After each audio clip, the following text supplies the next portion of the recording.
galim būt kartu, jeigu tik nori tu. Tikiu tai nesibaigs, kai vasara praeis. Ši paprasta daina yra apie tave. Sveiki visi, aš esu Noros mama Monika. Ir šiandieną pas mus svečiavosi labai įdomi edukacija, natūralių kvapų edukacija iš kvapų namų.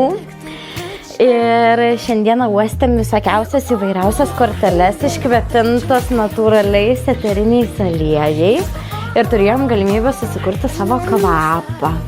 Ir buvo labai įdomi patirtis, nes sužinojom mes visi daug ką naujo iš tiesų.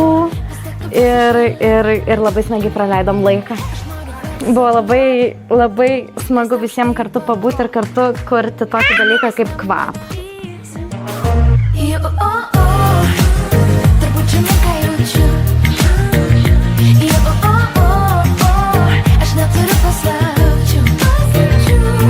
Leisk man būsiu atvira. Nors ši vasara trumpa, bet tu vis tiek tu būsi šalia.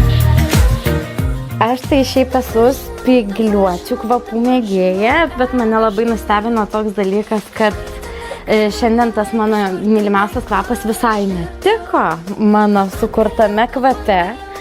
Tai šiandieną mes su Nora sumaišėm vanilę, levandą ir apelsiną šitus kvapus. Ir gavosi visai neutralus, toksai visai smagus, raminantis vasaros kvapas. O kaip šitai gražuoliai patiks jisai, kai jinai paaugs ir jau supras, kas tie kvapai, tai čia lauksim verdikto. Bus matyti.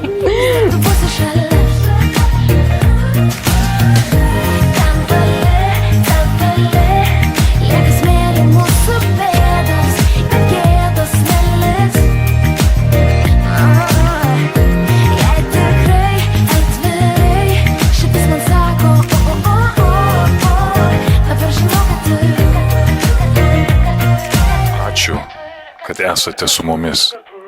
Kartu tampame viena širdimi, kuri keičia pasaulį.